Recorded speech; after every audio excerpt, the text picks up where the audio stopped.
देखो चैप्टर है इलेक्ट्रोमैग्नेटिज्म, यानी कि इलेक्ट्रोमैग्नेटिज्म दो इलेक्ट्रिसिटी प्लस मैग्नेट से मिलके बने। 1820 से पहले लोगों को बहुत कम पता था इसके बारे में।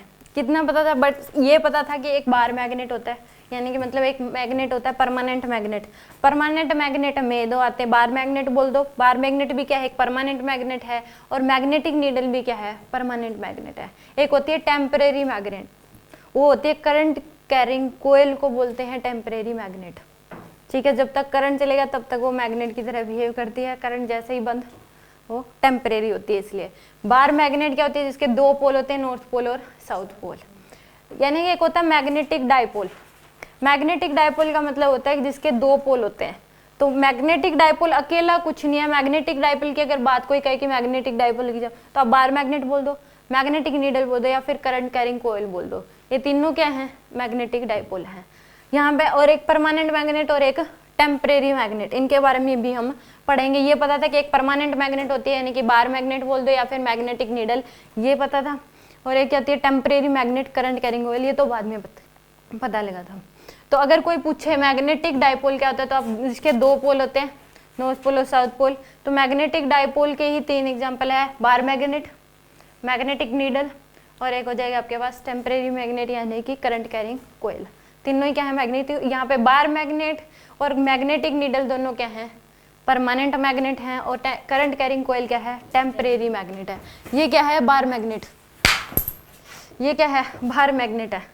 ठीक है, इसके दो पोल है, नॉर्थ पोल और साउथ पोल। मैग्नेट की अगर बात आएगी तो मैग्नेटिक फील्ड लाइंस की बात आती है। जैसे चार्ज की बात आती है तो इलेक्ट्रिक फील्ड लाइंस की बात आती है। तो यहाँ पे मैग्नेट की बात है तो यहाँ पे मैग्नेटिक फील्ड लाइंस होती हैं। और ये बार मैग्नेट है, इसमें दो पोल होंगे, नॉर्थ पोल और south pole. Magnetic field line जो है आउटसाइड द मैग्नेट होती है, नॉर्थ से साउथ की तरफ। क्या होती है, नॉर्थ से साउथ, इसे चारों तरफ ऐसे निकल के नॉर्थ से साउथ। और इनसाइड द मैग्नेट होती है साउथ टू नॉर्थ। तो एक क्लोज लूप बनाती हैं मैग्नेटिक फील्ड लाइंस। क्या बनाती है, क्लोज लूप। यहाँ से नॉर्थ से निकली, साउथ की तरफ गई, फिर अंदर अंदर साउथ टू नॉर्थ। एक क्लोज लूप बनाती है हमेशा मैग्नेटिक फील्ड लाइंस। क्या बनाती हैं, क्लोज लूप बनाते हैं। और इनकी डायरेक्शन जो होती है आउटसाइड द मैग्नेट होती है नॉर्थ टू साउथ, और इनसाइड द मैग्नेट होती है साउथ टू नॉर्थ। ठीक है, एक होती है परमानेंट मैग्नेट, यानी कि इतना पता था। और एक आपको पता था इसमें मैग्नेटिक नीडल, ये है मैग्नेटिक नीडल। क्या है ये, मैग्नेटिक नीडल, जो डायरेक्शन बताती है कि किस डायरेक्शन में हमें जाना है, कि मैग्नेटिक फील्ड किस डायरेक्शन में है। ठीक है, तो ये क्या है, यानी कि बेसिकली इसका जो यूज होता है मैग्नेटिक नीडल का, ये समुद्र के रास्ते अगर हमें कहीं जाना है तो इसलिए इसका यूज होता है।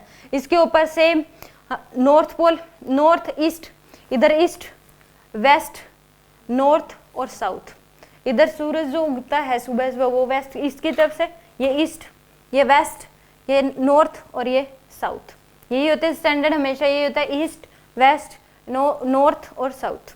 तो इसमें भी क्या है, ईस्ट वेस्ट नॉर्थ और साउथ। हमेशा जो है ये वाइट नीडल जो है वो नॉर्थ की तरफ ही रहेगी, चाहे इसको कितना भी डिस्टर्ब कर दो।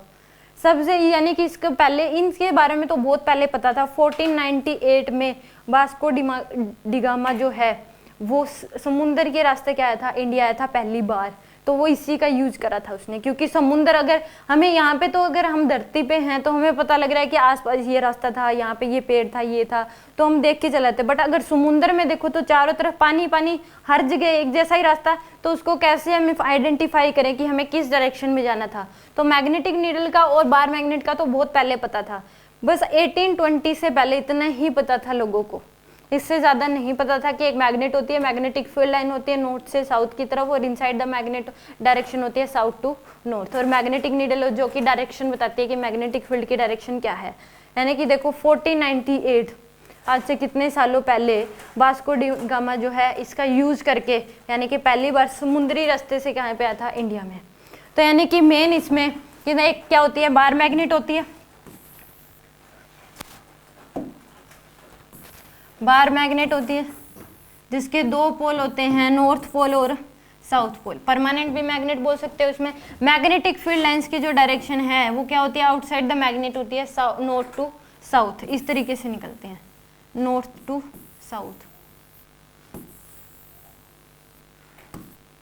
और इनसाइड द मैग्नेट होती है साउथ टू नॉर्थ। और ये हमेशा क्या बनाती हैं, close loop, always formed close loop.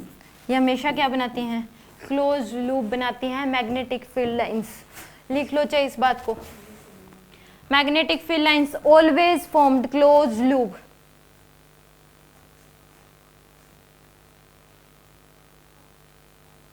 ठीक है,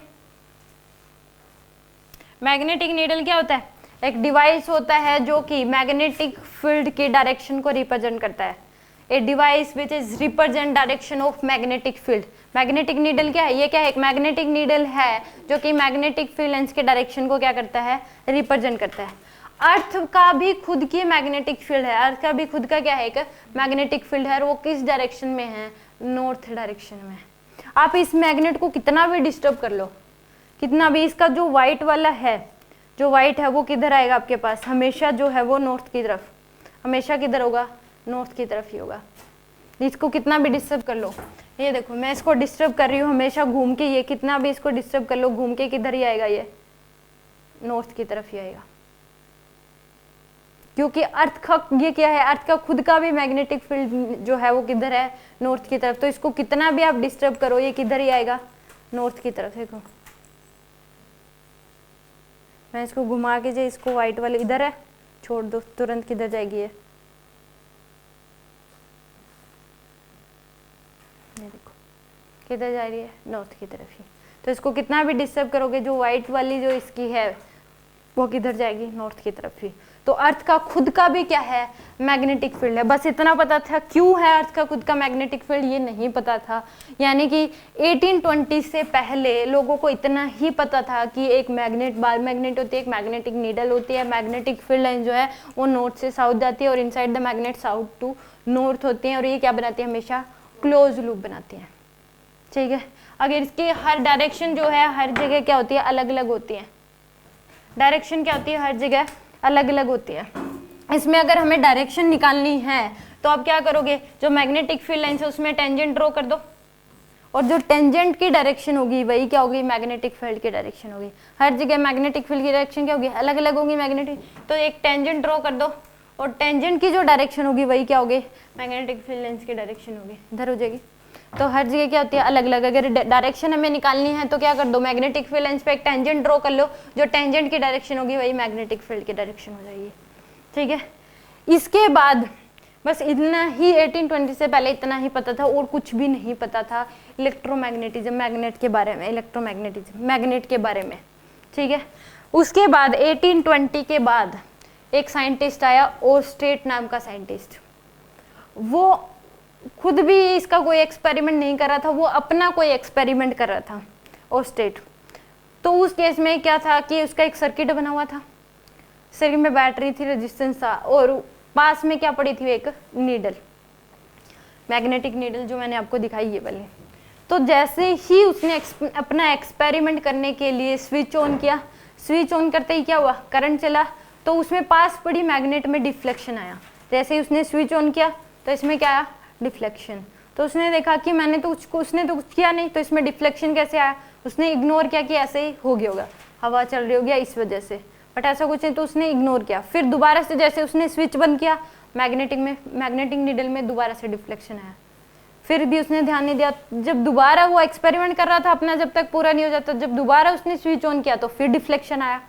तो उसके माइंड में ये हुआ कि इसमें बार बार डिफ्लेक्शन आ क्यों रहा है। फिर उसने सोचा कि जैसे ही वो स्विच ऑन करता है तो इसमें डिफ्लेक्शन आता है, तो उसने फिर इसके पीछे एक्सपेरिमेंट किया। तो उसने कहा कि बस वो इतना ही बता पाया कि जैसे ही करंट की वजह से क्या होती है, मैग्नेटिक फील्ड प्रोड्यूस होती है, बस वो इतना बता पाया, क्यों होती है, किस वजह से होती है, कितनी होगी, इतना, और कुछ भी नहीं बता पाया। उसने नई ब्रांच शुरू कर दी, इलेक्ट्रोमैग्नेटिज्म, इलेक्ट्रिसिटी प्लस मैग्नेट का यूज करके क्या बना दी, एक नई ब्रांच बना दी। वहां से शुरुआत ओर्स्टेड ने बस शुरुआत की है इसमें इलेक्ट्रोमैग्नेटिज्म। इलेक्ट्रो मतलब इलेक्ट्रिसिटी, मैग्नेटिज्म मतलब मैग्नेट, इलेक्ट्रिसिटी प्लस मैग्नेट का यूज करके एक नई ब्रांच इलेक्ट्रोमैग्नेटिज्म।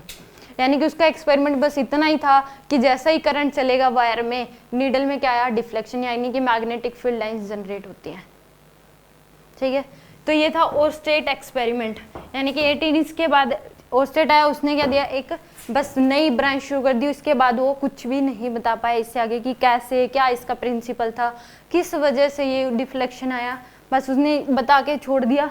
तो फिर उसके बाद दो भाई थे, बायट एंड सवार्ट, उन्होंने जो है इसको आगे इन्होंने निकालना बताया कि मैग्नेटिक फील्ड्स क्यों जनरेट हुई, कैसे पैदा होते हैं कि, और इसकी वजह से वैल्यू निकालना उन्हें सिखाया। एक फाइनाइट वायर की बेसिक प्रिंसिपल क्या है उसका उन्होंने बताया।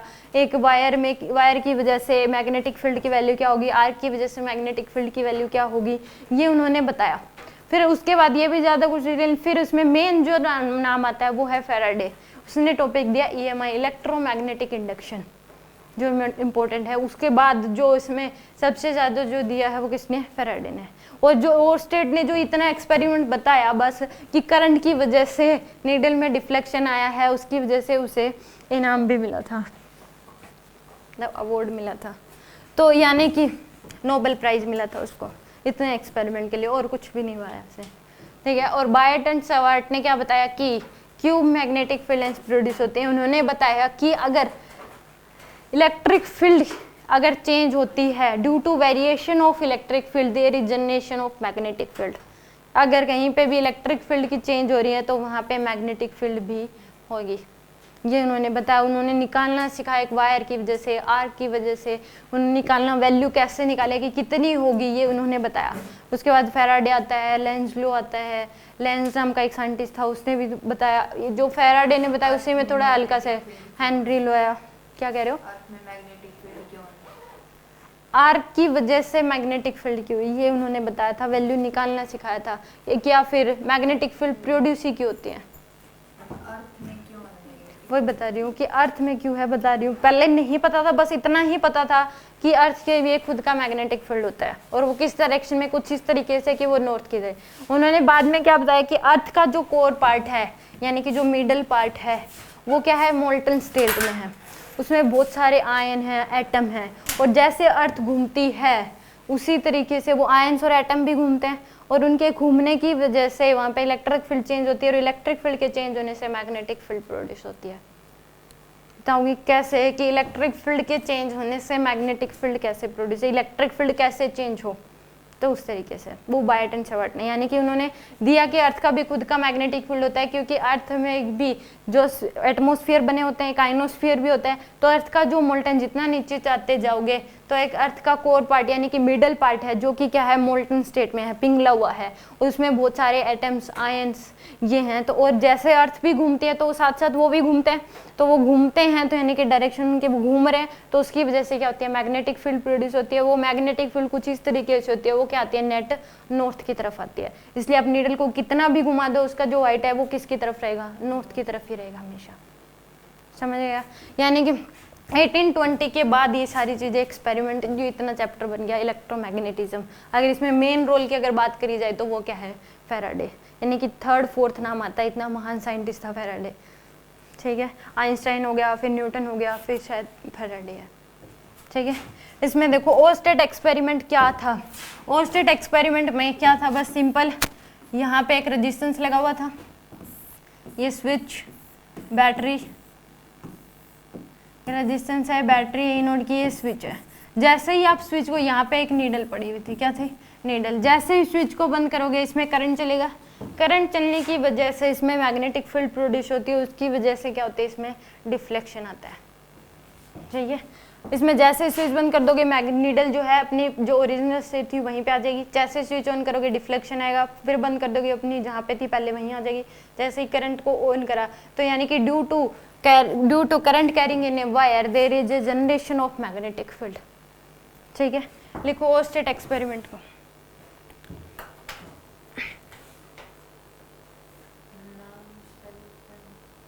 OERSTED, OERSTED, Oersted experiment. Due to current flowing in a wire generate magnetic field. Due to current carrying in a wire there is a generate magnetic field. Due to current flowing in a wire generate magnetic field, ठीक है। या फिर ये बोल सकते हैं due to current carrying in a wire there is induction of magnetic field, induction बोल दे जनरेट मैग्नेटिक फील्ड। ये था बस ओस्टेट एक्सपेरिमेंट। इसमें क्या था, सिंपल उसका यही था कि एक बैटरी है, ये मान लो बैटरी है, ये कोयल है, यानी कि इसका रेजिस्टेंस होगा। तो जैसे ही आप इसको, मैंने कनेक्ट कर रखा है, जैसे आप इसको ऑन करोगे यानी कि ऑन है, तो इसमें क्या होगा, करंट चलना शुरू हो गया, करंट चलना शुरू हो गया। तो ये क्या है, मैग्नेटिक नीडल है। जैसे ही इसको पास लेके जाओगे, इसमें क्या रहा है, डिफ्लेक्शन, क्या रहा है इसमें, डिफ्लेक्शन, दूर लेके जाओ। देखो अब इसका ये इधर है, इसको पास लेके जाओ, आया कि नहीं। जैसे इसको बंद कर दो, अब ऐसी है, इसको ऑन करो, देखो मैं ऑन कर रही हूँ, आया कि नहीं, बंद कर दो। ये था बस ओस्टेट एक्सपेरिमेंट कि आप जैसे ही करंट को इसमें बंद कर दिया, ये ओरिजिनल पोजीशन में, करंट को इसको ऑन करो स्विच में, मैग्नेटिक नीडल में क्या आएगा, डिफ्लेक्शन।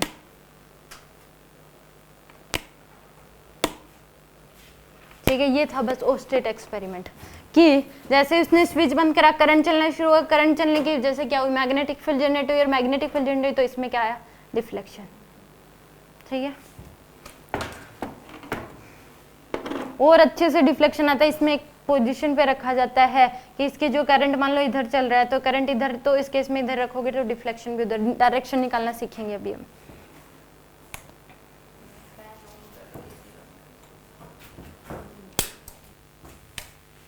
यहाँ तक समझ आएगा। यानी कि ओस्टेट एक्सपेरिमेंट में क्या था कि अगर करंट स्विच को बंद करोगे तो करंट चलेगा, करंट चलने की वजह से मैग्नेटिक फील्ड जनरेट होंगी, यानी कि इंडक्शन होगा मैग्नेटिक फील्ड, और उसमें क्या आएगा, नीडल में डिफ्लेक्शन आएगा। उसके बाद ओस्टेट के बस इतना बता के चलेगा कि इलेक्ट्रिसिटी और मैग्नेट का यूज करके एक नया ब्रांच बना दी, इलेक्ट्रोमैग्नेटिज्म। उसके बाद दो भाई थे, बायट एंड सेवार्ट।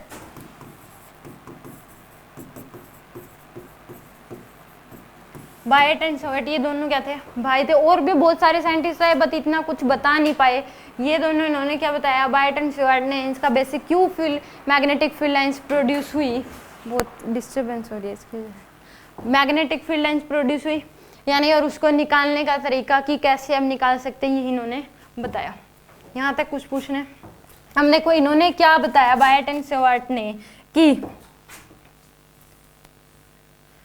मान लो कि यहाँ पे ये वायर है, इसमें करंट चल रहा है, यानी कि चार्ज चल रहा है, चार्ज का फ्लो हो रहा है। अगर मैं यहाँ पे, मान लो ये पहले यहाँ पे था, मेरे को अगर यहाँ पे इलेक्ट्रिक फील्ड निकालनी है, चार्ज यहाँ पे था, मान लो चार्ज यहाँ पे था, तो इलेक्ट्रिक फील्ड की वैल्यू क्या हो जाएगी, डायरेक्शन क्या होगी, इधर। जब चार्ज यहाँ पे आ गया तो डायरेक्शन क्या हो जाएगी, इधर। जब चार्ज यहाँ पे होगा तो डायरेक्शन क्या हो जाएगी, इधर। तो यानी कि जैसे जैसे करंट फ्लो कर रहा है, इलेक्ट्रिक फील्ड की क्या हो रही है, डायरेक्शन चेंज हो रही है। तो उन्होंने ये बताया कि due to variation of electric field there is generation of magnetic field. ये इन्होंने बायट एंड सेवार्ट ने बताया कि जैसे जैसे इलेक्ट्रिक फील्ड, अगर चार्ज रेस्ट में है तो क्या होगी, only electric field, magnetic field क्या होगी वहां पे, जीरो। चार्ज मूव करने लगेगा तो इलेक्ट्रिक फील्ड तो होगी, साथ में क्या होगी, मैग्नेटिक फील्ड। जैसे कि अगर फोर्स आप सेंटर पे लगाते हो, कोई भी बॉडी है उसके सेंटर पे अगर फोर्स लगाते हो तो क्या होता है, ओनली इसकी वजह से क्या होता है, ट्रांसलेशन मोशन होती है। सेंटर से हटके फोर्स लगाओ, फोर्स के साथ एक और फिजिकल क्वांटिटी आती है, दैट इज द टॉर्क, और वो तभी आती है जब फोर्स सेंटर से हटके लगे, और उसकी वजह से ट्रांसलेशन मोशन तो होती है उसके पास, ट्रांसलेशन वेलोसिटी आती है, एक साथ में आता है, वो घूमना भी शुरू हो जाता है, रोटेशनल एंगुलर वेलोसिटी भी आती है। तो सेम यहाँ पे अगर चार्ज रेस्ट में है तो उन्होंने बताया कि ओनली क्या होगी, इलेक्ट्रिक फील्ड। अगर चार्ज मूव कर रहा है यानी कि करंट फ्लो कर रहा है किसी भी वायर में, तो इलेक्ट्रिक फील्ड तो होगी ही, साथ में क्या होगी, मैग्नेटिक फील्ड। ठीक है, तो यानी कि मेन जो था वो हर बुक्स में ये लिखा है, due to variation of electric field there is a generation of magnetic field. But जो बेसिक होना चाहिए, due to variation of electric field direction generation of magnetic field, simple ये लिखना चाहिए था। बट मिलेगा क्या, due to variation of electric field there is a generation of magnetic. यहाँ पे मैं मानती हूँ कि इसमें डायरेक्शन वैल्यू का गैप भी कम हो रहा है, तो इलेक्ट्रिक फील्ड की वैल्यू भी चेंज हो रही है, बट डायरेक्शन भी तो क्या हो रही है, चेंज। तो इस केस में अगर मान लो इस ये दे दिया कि अगर मान लो वैल्यू चेंज ना हो, डायरेक्शन चेंज हो, यहाँ पे पूछ लिया तो डिस्टेंस जो है मान लो सेम ही रह रही है, कोई ऐसी वैल्यू दे दी डिस्टेंस सेम रह रही है इलेक्ट्रिक फील्ड की, तो उस केस में क्या होगा, मेन जो डेफिनेशन आनी चाहिए कि बायट एंड स्वार्ट ने जो बताया कि अगर इलेक्ट्रिक फील्ड चेंज होगी तो क्या होगी, मैग्नेटिक फील्ड भी प्रोड्यूस होगी वहां पे। या फिर ये कह सकते हो due to changes of electric field direction there is a generation of magnetic field. ये था ओस बायट एंड स्वार्ट का एक्सपेरिमेंट, ये बताया था इन्होंने। ठीक है, लिख लो इस बात को, due to variation of electric field there is a generation of electric magnetic field, due to variation of electric field there is a generation of magnetic field, variation of electric field there is a generation of magnetic field.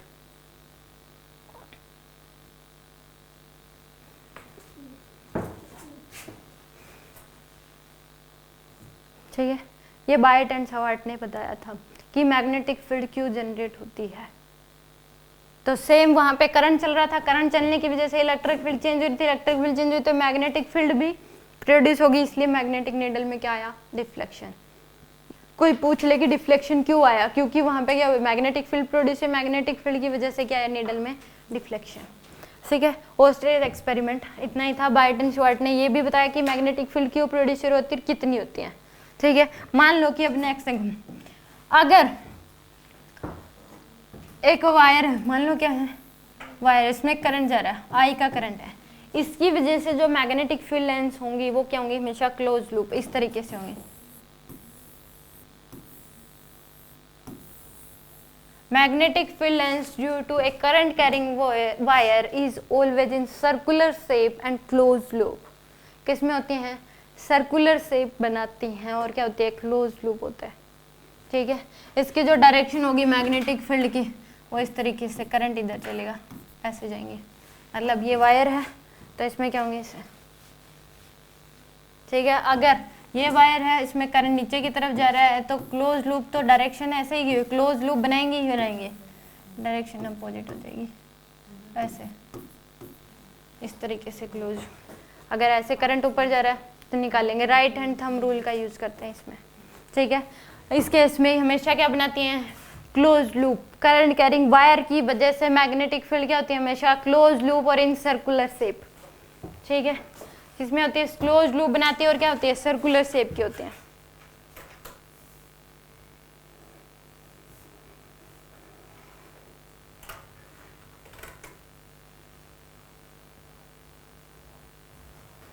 Magnetic field lines due to a straight wire, current carrying straight wire is always in circular shape.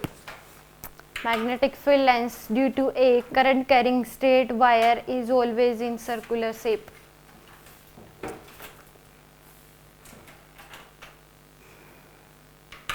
ठीक है, अब इसकी direction जो निकालते हैं वो by right and thumb rule का use करके। Magnetic field lines due to a current carrying straight wire is always in circular shape and formed closed loop.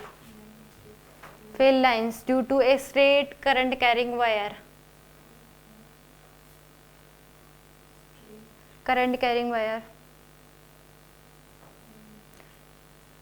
always in circular shape and formed closed loop. ये भी कह सकते हो form close circular loop, closed circular loop. ठीक है, ये पता लग गया कि अर्थ का मैग्नेटिक फील्ड जो होती है वो क्यों होती है, क्योंकि उसमें मोन्टन स्टेट में होता है मिडल पार्ट, उसमें आयन एटम्स और आयन होते हैं, अर्थ घूमते हैं तो वो भी घूमते हैं और उसकी वजह से क्या होती है, मैग्नेटिक फील्ड प्रोड्यूस होती है और वो कुछ इस तरीके से होती है कि डायरेक्शन क्या होती है इसकी, नॉर्थ की तरफ। तो इसलिए भी मैग्नेटिक फील्ड भी हमेशा, इसको नीडल को कितना भी डाइवर्ट कर दो आप, कितना भी इसमें वो कर दो, हमेशा क्या आएगी, नॉर्थ की तरफ ही आएगी। ठीक है, अब देखो इसकी डायरेक्शन कैसे निकालते हैं। मान लो ये बोल दिया कि ये क्या है, करंट कैरिंग वायर है, आई का करंट इसमें, तो जो करंट है उसकी तरफ क्या करो, अपना थंब करो, राइट हैंड थंब रूल का, राइट हैंड का यूज करना है, करंट की तरफ अपना क्या करो थंब, और उंगलियों की जो डायरेक्शन होगी, कर्लिंग फिंगर की जो डायरेक्शन होगी वही क्या होगी, मैग्नेटिक फील्ड की डायरेक्शन। तो इधर से अंदर उधर से बाहर निकलेंगे तो ऐसे क्लोज लूप बनेंगे। अगर इधर बात करें तो इनसाइड के लिए क्या होता है, क्रॉस साइन, और आउटसाइड के लिए क्या हो जाएगा, डॉट, तो इधर से बाहर निकलेंगे। तो इस तरीके से क्या बनेंगे, ये क्लोज लूप, यहाँ से अंदर फिर यहाँ से बाहर, ऐसे क्लोज लूप बनेंगे। ठीक है, अगर बात करें ऐसे करंट जा रहा है तो ऐसे करोगे, इधर क्या होंगी, अंदर, इधर से क्या निकलेंगी, बाहर। तो यहाँ पे अंदर, अंदर के लिए क्रॉस साइन, इनसाइड, ऐसे में आउटसाइड।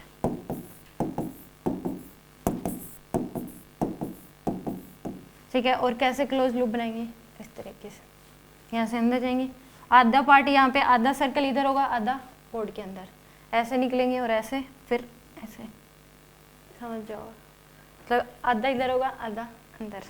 ठीक है, अगर बात करें कि करंट जो है इस डायरेक्शन में जा रहा है तो क्या होंगे, इधर अंदर, उधर बाहर। तो इधर क्रॉस साइन, इधर डॉट, यूनिफॉर्म होती है इलेक्ट्रिक फील्ड, ऐसे बनाएंगे। तो इधर से एंटर करेंगे, इधर से बाहर निकलेंगे, ऐसे क्लोज लूप बनाएंगे। समझ गए, ऐसे में शोषण। ठीक है,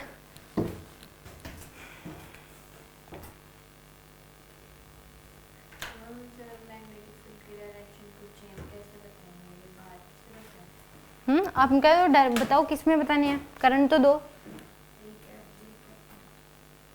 अगर वैसे बतानी है तो उस केस में फिर 3D में देना पड़ेगा आपको, डिपेंड करता है क्या गिवन है, किसकी क्या किस तरीके से निकालते हैं। तो आप कह सकते हो राइट एंड थंब रूल का यूज करके निकालते हैं।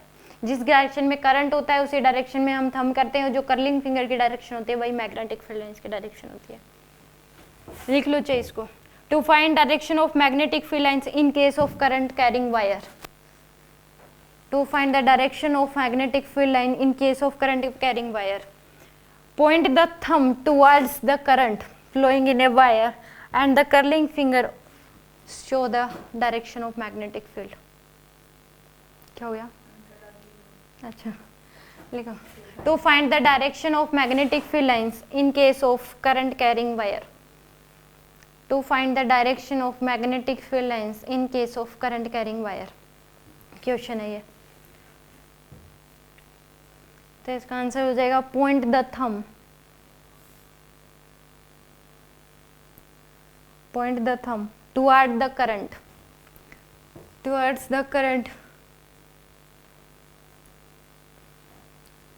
point the thumb towards the current and the direction of curling finger, and the direction of curling finger will give the direction of magnetic field, and the direction of curling fingers give the direction of magnetic field lines या फिर magnetic field बोल दो।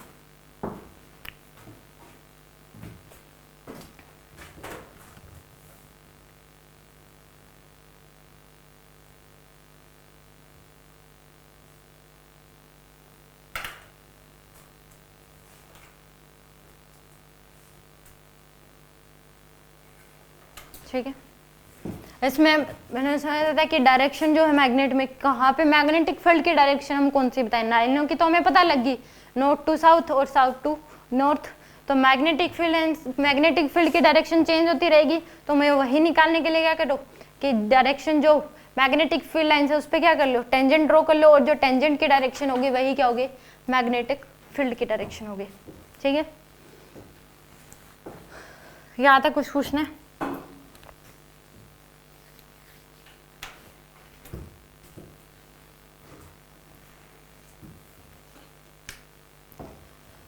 देखो next, मान लो आपने magnetic field due to finite wire, magnetic field due to finite wire डाल लो, magnetic field due to finite wire. I का करंट जा रहा है इसमें, ठीक है, magnetic field due to finite wire, magnetic field due to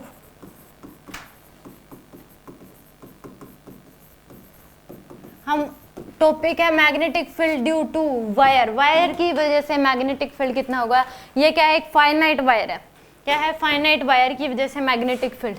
मान लो यहाँ पे इस डी पॉइंट पे इस पी पॉइंट पे हमें मैग्नेटिक फील्ड पूछ लिया, यानी कि इससे परपेंडिकुलर डिस्टेंस है डी, इस वायर से परपेंडिकुलर डिस्टेंस इस पी पॉइंट पे क्या पूछ लिया हमें, मैग्नेटिक फील्ड। ये क्या है, एक फाइनाइट वायर है, इसमें आई का करंट जा रहा है, परपेंडिकुलर डिस्टेंस है डी, और इस पी पॉइंट पे क्या पूछा है, मैग्नेटिक फील्ड की वैल्यू पूछी है। मैग्नेटिक फील्ड को रिप्रेजेंट करते हैं बी से, किससे रिप्रेजेंट करते हैं, बी से। मैग्नेटिक फील्ड को किससे रिप्रेजेंट करते हैं, बी से, ठीक है। तो इस केस में इस पॉइंट को इस एंड से ज्वाइन कर दो, इस पॉइंट को इस एंड से ज्वाइन कर दो, ये एंगल है अल्फा और ये एंगल है बीटा। परपेंडिकुलर डिस्टेंस से लेफ्ट वाला एंगल अल्फा और राइट वाला एंगल क्या है, बीटा। ये ध्यान रखना है, अगर हमें एक वायर की वजह से मैग्नेटिक फील्ड निकालना है तो हमें चार बातें पता होनी चाहिए, करंट कितना है उसमें, परपेंडिकुलर डिस्टेंस कितनी है, और अल्फा और बीटा क्या है। अल्फा क्या है यहाँ पे, परपेंडिकुलर डिस्टेंस के लेफ्ट वाला एंगल, और बीटा क्या है, परपेंडिकुलर डिस्टेंस से राइट वाला एंगल, ठीक है। आपको पता ना लगे कि कौन सा अल्फा है कौन सा बीटा है, तो आप ऐसे हमेशा ऐसे सोल्व करोगे, नोटबुक होगी आपके पास, ऐसे ही लिखोगे।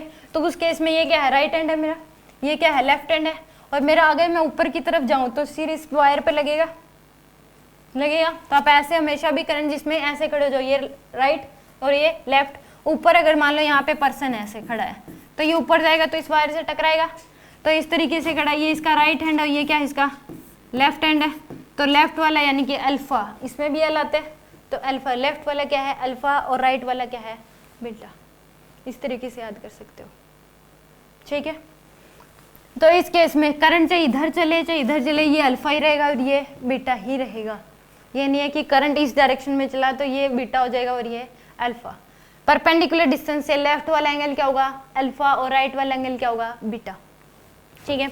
इसमें यहाँ पे मैग्नेटिक फील्ड की जो वैल्यू होगी, बी की वैल्यू हो जाएगी mu node I divide by में 4 पाई डी इंटू में sign alpha plus sine beta, ये म्यू नोड है।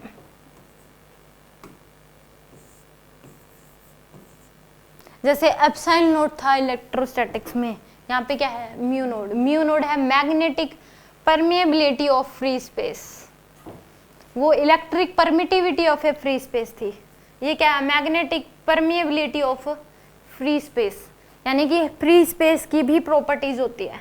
मैग्नेट के आधार पे इसको क्या बोला है, हर एक ये किस तरीके से, यानी कि जब हमने देखा था कि कोई भी अगर मान लो बॉडी उसमें से इलेक्ट्रिक फील्ड लाइंस पास करती हैं तो वो किसकी तरह बिहेव करती है, तो सेम अगर मैग्नेटिक फील्ड लाइंस पास करेंगी तो उसका बिहेवियर कैसा होगा। तो ये भी क्या एक प्रॉपर्टी है। ये क्या है, म्यू नोड क्या है यहाँ पे, magnetic permeability of free space. Free space की क्या है, मैग्नेटिक परमिएबिलिटी। और म्यू नोड बाय में 4 पाई की जो वैल्यू होती है वो होती है 10 की पावर -7। कितनी होती है, 10 की पावर -7। अगर म्यू नोड की बोले तो कितनी आएगी, म्यू नोड की वैल्यू हो जाएगी 10 की पावर -7 इंटू में 4 पाई, ठीक है। एक फाइनाइट वायर की वजह से मैग्नेटिक फील्ड जो होती है वो कितनी होती है, mu naught I divide by में 4 पाई डी इंटू में sign alpha plus sine beta.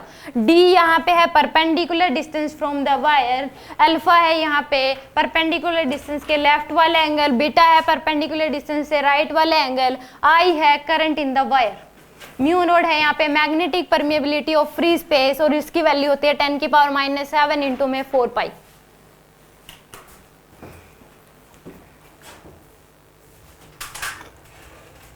और मैग्नेटिक फील्ड की जो यूनिट होती है, यूनिट ऑफ बी, अगर एसआई में बात करें तो टेस्ला, और सीजीएस में अगर बात करें तो कितनी होती है, गोस। एसआई में टेस्ला होती है, सीजीएस में क्या होती है, गोस। हाँ, इसकी वैल्यू होती है 10 की पावर -7। देखो 4 पाई की वैल्यू होती है 2.7, तो यहाँ से म्यू नोड की वैल्यू आ जाती है आपके पास 10 की पावर -7 इंटू 4 पाई। इस पूरे की म्यू नोड बाय 4 पाई की वैल्यू होती है 10 की पावर -7। ये कांस्टेंट ही है, 4 भी कांस्टेंट है, पाई भी कांस्टेंट है, म्यू नोड भी कांस्टेंट है। तो यहाँ पे म्यू नोड की अगर वैल्यू पुट करोगे, जैसे एप्सिलॉन नोड की वैल्यू क्या थी 8.85 इंटू 10 की पावर -12 फॉर एयर, अगर एयर है तो यहाँ पे इसकी क्या हो जाएगी म्यू नोड डिवाइड बाय में 4 पाई की वैल्यू कितनी हो जाएगी 10 की पावर -7, और म्यू नोड की अगर पूछे तो क्या हो जाएगी 10 की पावर -7 इंटू में 4 पाई। ठीक है, यहाँ पे म्यू नोड है क्या, magnetic permeability of free space, एक प्रॉपर्टी है फ्री स्पेस के। शायद GAU होती है, आई डोंट नो, देखते हैं। GAU होती है।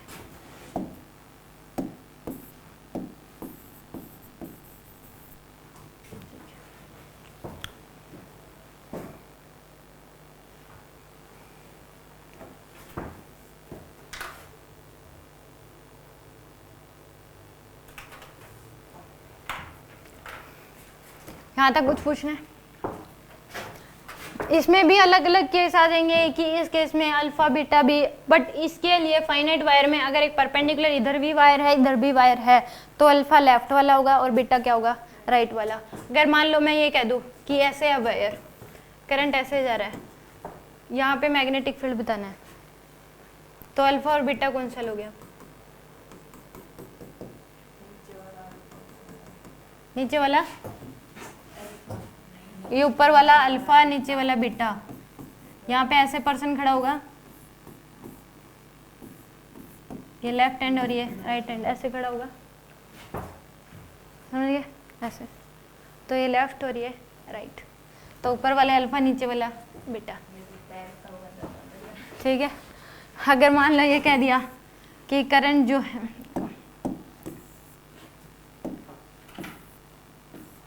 अब बताओ यहाँ पे बताना है फिर,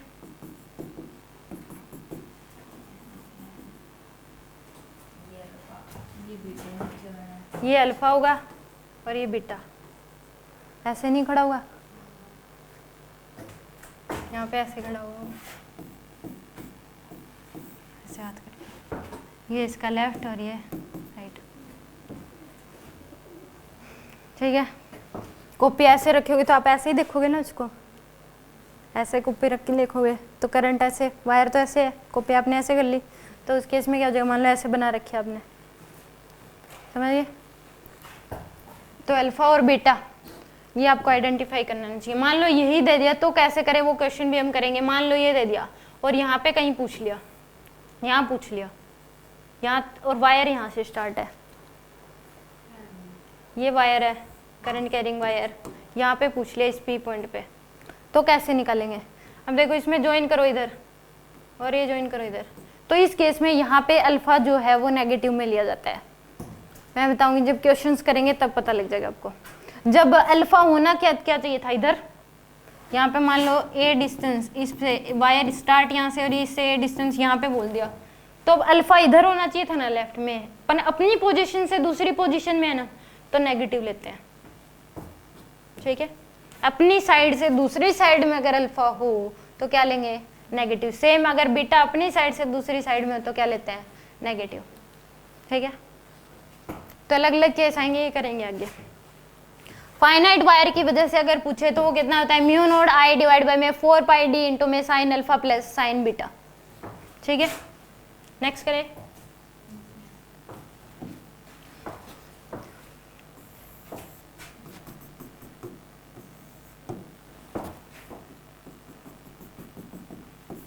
यहाँ पे बताना मतलब कितना हो जाएगा।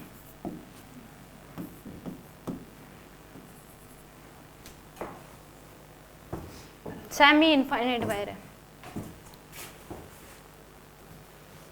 कितना होगा वैल्यू बता दो। Find magnetic field at B point, sorry यहाँ पे बता दो, find magnetic field at B, B P बताना है आपको, magnetic field at P point.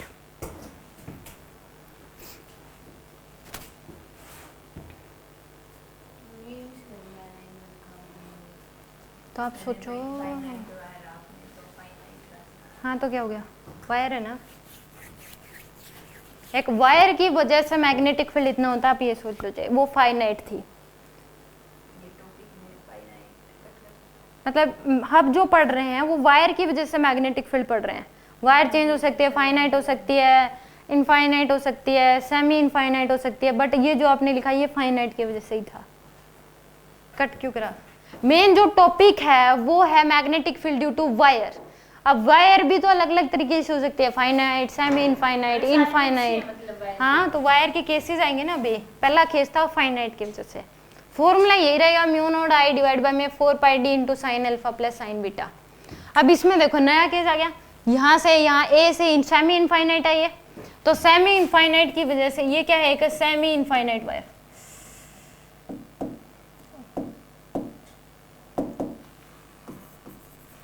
Semi infinite wire. अब देखो अगर ये वायर इधर कहीं होती, ये वायर क्या होती, इधर कहीं होती मान लो, तो हम इसको ज्वाइन कर देते, ये अल्फा हो जाता। मान लो ये वायर यहाँ तक होती तो अल्फा ये वाला हो जाता। मान लो ये वायर यहाँ तक होती तो अल्फा ये हो जाता। मान लो ये वायर यहाँ होती है तो अल्फा ये हो जाता। अब वायर है ही क्या यहाँ पे, तो अल्फा क्या हो गया, 0। अल्फा की वैल्यू क्या है यहाँ पे, 0। ठीक है, एक तो ये पता लगता है।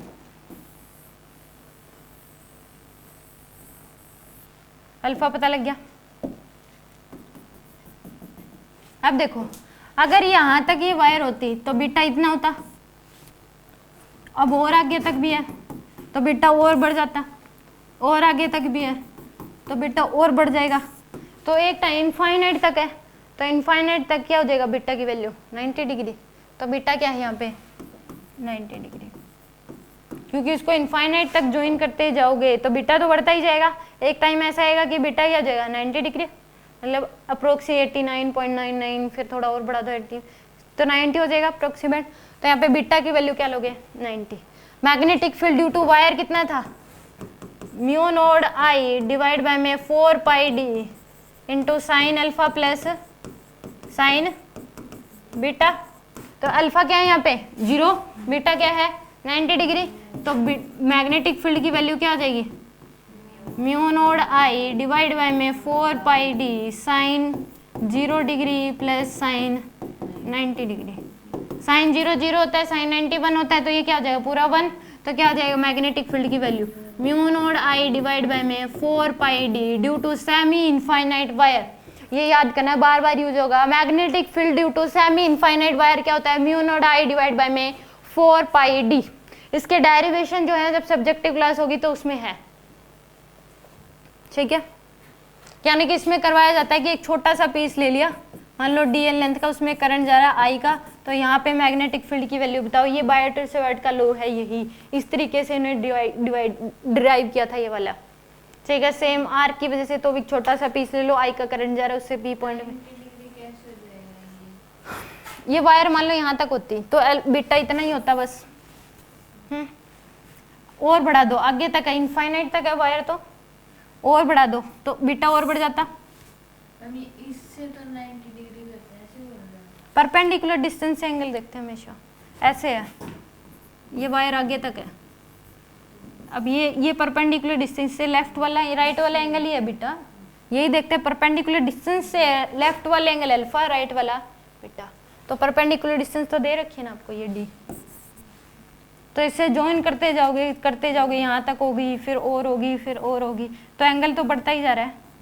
अब रेज जो एसन से आती है इनफाइनाइट आती हैं तो पैरेलल हो जाती है, हमारे तक आते आते बीच में कोई होगा, मतलब आप इधर खड़े हो तो मेरे ये तो मेरी तरफ आ रही, चारों तरफ ही जा रही है उसमें। तो सेम अगर कोई चीज़ इनफाइनाइट पे है, अगर हमें ऐसे ज्वाइन करना है तो वो क्या हो जाएगा, एंगल 90 डिग्री ही हो जाएगा उसमें। तो यहाँ पे अल्फा 0 है और बीटा 90, बस इतना बताना चाहिए। तो magnetic field due to semi infinite wire कितना हो जाएगा, mu naught I divide by में 4 पाई डी,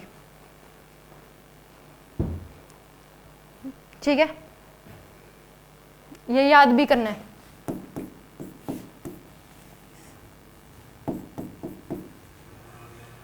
ठीक है, क्वेश्चंस करोगे तो डायरेक्ट ये यूज होगी ये वाली बात, इसलिए कह रही हूं मैं।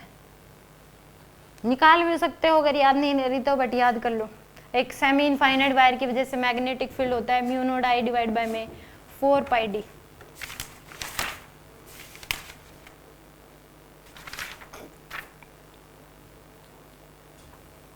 ठीक है, नेक्स्ट वन।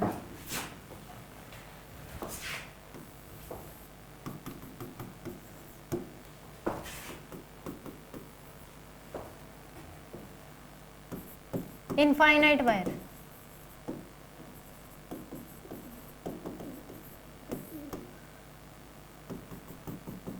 इस पी पॉइंट पे मैग्नेटिक फील्ड बता दो क्या होगी।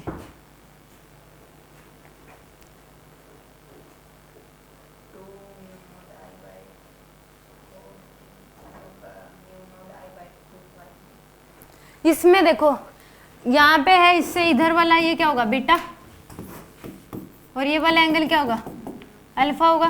बट यहाँ तक वायर होती तो अल्फा और बीटा होते, इनफाइनाइट तक है तो ज्वाइन करते जाओगे तो एंगल क्या होगा बढ़ता जाएगा, अल्फा और बीटा की वैल्यू क्या होगी इंक्रीज होती जाएगी।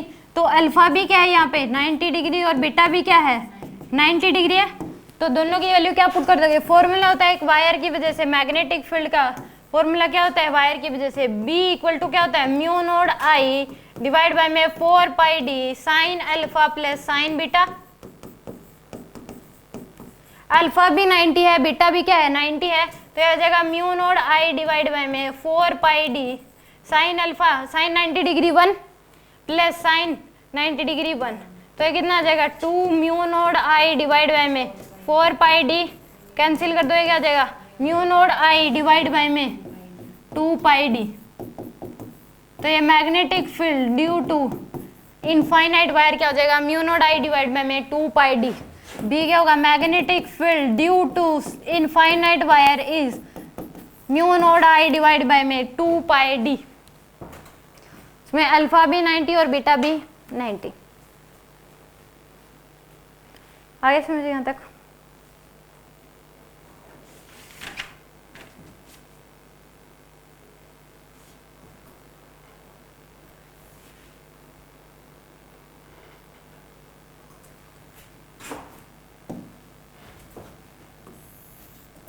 ये वायर दे रखी है आई का करंट है इसमें, इसे यहाँ पे पूछ लिया आपके पास, इस पी पॉइंट पे मैग्नेटिक फील्ड बताओ अलोंग द वायर, कहीं पे भी, यहाँ पे यहाँ पे यहाँ पे यहाँ पे यहाँ पे मैग्नेटिक फील्ड क्या होगा 0। क्यों हमेशा magnetic field along the wire क्या होगा 0, क्या कह रहे हो। ये भी कह सकते हो इस केस में along the wire magnetic field की वैल्यू क्या होगी 0। Magnetic field along the wire क्या होती है हमेशा 0 होगी। क्यों, देखो एक रीजन ये हो सकता है कि इसमें देखो करंट जा रहा है इस डायरेक्शन में, अगर यहाँ पे मैं मैग्नेट इलेक्ट्रिक फील्ड की डायरेक्शन देखूँ तो इधर ही आएगी। जब ये करंट यहाँ पे आ गया मान लो चार्ज यहाँ पे, तो भी डायरेक्शन क्या होगी इधर ही होगी। जब यहाँ पे होगा तो भी डायरेक्शन क्या होगी इधर ही, डायरेक्शन चेंज नहीं हो रही, तो यानी कि मैग्नेटिक फील्ड भी 0, मैग्नेटिक फील्ड वहाँ नहीं होगी। तो along the wire magnetic field की वैल्यू क्या होती है 0, चाहे इधर पूछ ले 0 होगी, वायर चाहे आपको ऐसे दे दे अलोंग द वायर, यहाँ पे भी 0, बी की वैल्यू 0 0 0, हर जगह क्या होगी 0 0, यानी कि magnetic field along the wire क्या होती है हमेशा 0। लिख लो इस बात को नोट करके, magnetic field along a wire is always equal to 0, magnetic field along the wire is always equal to 0।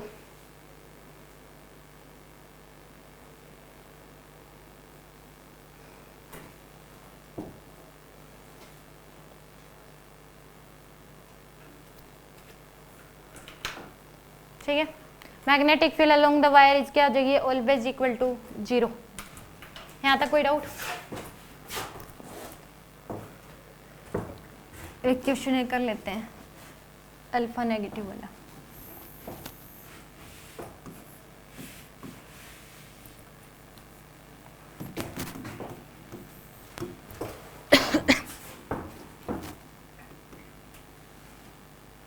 Wire बस इसी ए पॉइंट तक है, ठीक है। यहाँ से ए डिस्टेंस पे मैं अलग कलर से बना देती हूँ।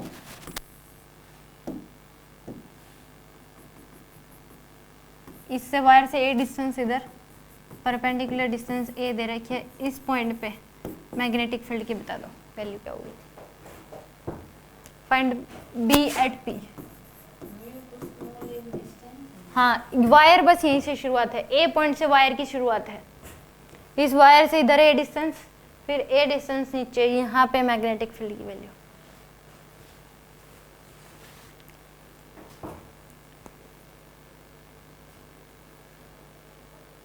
देखो इस क्वेश्चन को अगर करना है, यहाँ पे इस पॉइंट को यहाँ ज्वाइन करो, ये एंगल क्या होगा, अल्फा होगा, ठीक है, और ये 45 एंगल होगा, क्योंकि ये साइड भी है, ये साइड भी क्या है, ए, तो एंगल ये कितना आ जाएगा 45।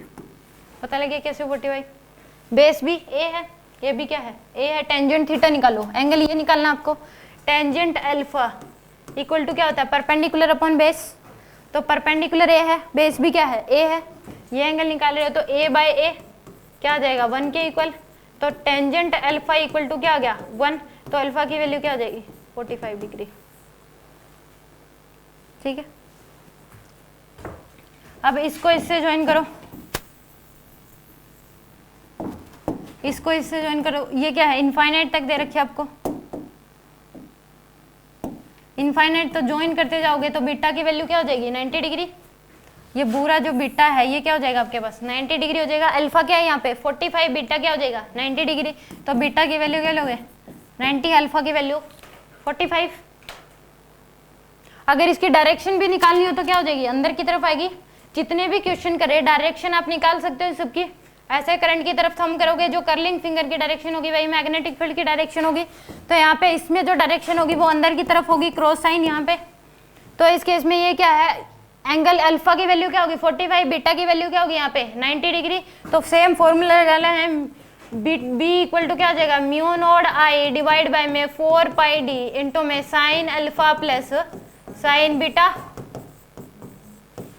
तो यहाँ पे mu naught I divide by में 4 पाई ए दे रखा परपेंडिकुलर, साइन अल्फा की वैल्यू साइन 45, ये माइनस में लोगे, माइनस का साइन 45, ठीक है, प्लस साइन 90 डिग्री, क्योंकि जिस साइड होना चाहिए था उसके अपोजिट है, इसलिए क्या लोगे एंगल नेगेटिव, और कहीं पे भी साइन माइनस थीटा को आप माइनस साइन थीटा लिख सकते हो, ठीक है, तो यहाँ पे इसको ये क्या आ जाएगा mu naught I divide by में 4 पाई ए माइनस का 1/√2 प्लस का 1 साइन 91 होता है, तो ये क्या आ जाएगी आपके पास मैग्नेटिक फील्ड की वैल्यू आ जाएगी और अंदर की तरफ होगी। सोल्व कर लो इसको, समझ में आ गया आपको, करंट इधर है तो इस पॉइंट पे इधर तो अंदर ही जाएगी, इस साइड इस पे, इस अगर इस यहाँ पे बात करें तो अंदर, फिर उधर से बाहर निकलेगी ना, अगर यहाँ पूछती तो आउट बढ़ाते, इस पॉइंट पे पूछा है ना मैंने आपसे, यहाँ से तो एंट्री करेगी और फिर बोर्ड के अंदर होगी पूरी, अगर देखे वो सर्कुलर शेप बनाएगी, यहाँ पे मैग्नेटिक फील्ड तो अंदर की तरफ हुई ना, मैग्नेटिक फील्ड लाइन जिस डायरेक्शन में जाएंगी वही मैग्नेटिक फील्ड की डायरेक्शन होगी, यानी कि इधर जा रही है, ऐसे सर्कल बनेगा सोचो, तो उस पर टेंजेंट ड्रॉ करोगे, तो टेंजेंट ड्रॉ करोगे तो डायरेक्शन अंदर की तरफ होगी, तो मैग्नेटिक फील्ड की डायरेक्शन भी क्या होगी अंदर की तरफ ही होगी, magnetic field lines close loop बनाएंगे, यहाँ से एंटर करेंगे ऐसे तो अंदर गई, इस पॉइंट पे तो अंदर ही गई ना, यहाँ पे इस बोर्ड में तो अंदर ही जा रही है, फिर उधर से निकल के उधर से ऊपर से क्या आ रही है बाहर, ऐसे क्लोज लूप, समझ में आ गया, तो इधर क्या होगी अंदर की तरफ इस पॉइंट पे, यहाँ मैं पूछती तो क्या आती बाहर की तरफ, ठीक है, आ गया समझिए क्वेश्चन। अगर जिस साइड अल्फा ना हो उससे दूसरी साइड हो कोई भी अल्फा या बीटा, तो क्या लोगे आप नेगेटिव लोगे, और साइन माइनस थीटा को माइनस साइन थीटा भी लिखा जा सकता है, यहाँ पे साइन -45 तो क्या लिख सकते हो माइनस साइन 45, आ गया क्वेश्चन समझ,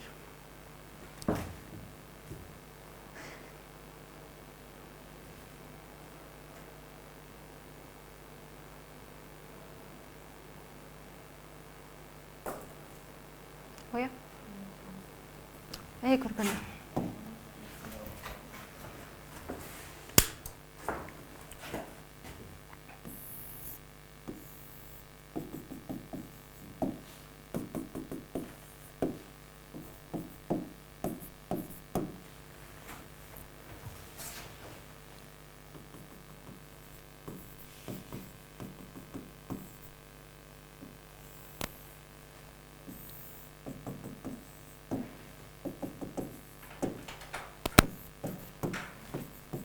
मैग्नेटिक फील्ड बताना इस पी पॉइंट पे क्या होगा,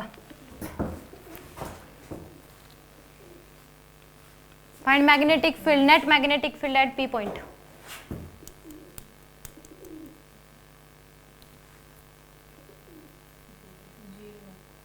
जीरो।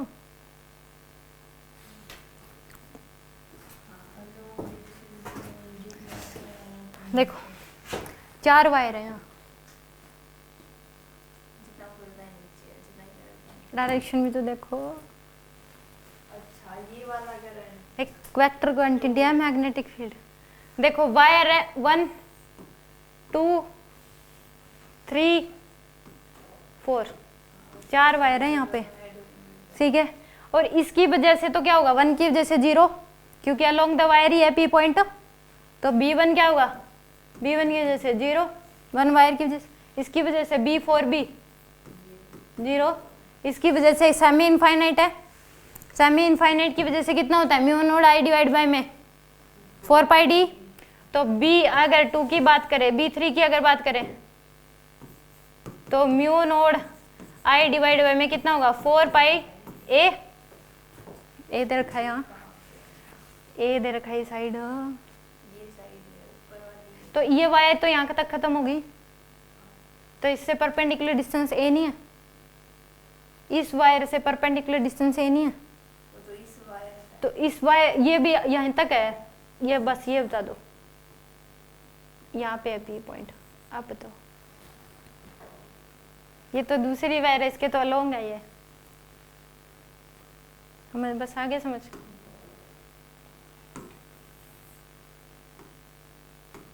अब इसकी वजह से डायरेक्शन क्या आएगी, अंदर की तरफ, यहाँ पे अंदर की तरफ, और इधर से बाहर निकलेंगे, तो क्रॉस साइन। B4 की वजह से बताओ, mu naught I divide by में कितना आ जाएगा, 4 पाई ए, इसकी वजह से भी डायरेक्शन क्या होगी आपके पास, अंदर की तरफ, क्रॉस, दोनों क्या सेम डायरेक्शन में ऐड हो जाएंगी। नेट मैग्नेटिक फील्ड क्या आएगी आपके पास, बी नेट की वैल्यू क्या आ जाएगी, 2 इंटू में mu naught I divide by में 4 पाई ए, यानी और अंदर की तरफ, यानी कि mu naught I divide by में 2 पाई ए, और किधर आएगी, अंदर की तरफ आएगी। आगे समझिए क्वेश्चन। यहाँ पे 4 वायर थी जिसमें 2 की वजह से 0, क्योंकि along the wire magnetic field 0 होता है। इन दोनों की वजह से, इसकी वजह से भी अंदर की तरफ आई है, और इसकी वजह से भी क्या आई है, अंदर की तरफ। यहाँ पे मैं ये पॉइंट यहाँ दे दो, यहाँ दे दो, यहाँ दे दो, मैग्नेटिक फील्ड तो अंदर की तरफ ही होगी इस वायर की वजह से। समझ में आ गया? तो कितनी हो जाएगी, net magnetic field at P point mu naught I divide by में 2 पाई ए, और अंदर की तरफ इनसाइड। आ गया क्वेश्चन समझ? इसकी डीपीपी सोल्व कर लेना, कोई भी डाउट होंगे तो कल ले लेंगे आगे मैग्नेटिक फील्ड वायर की वजह से, ठीक है।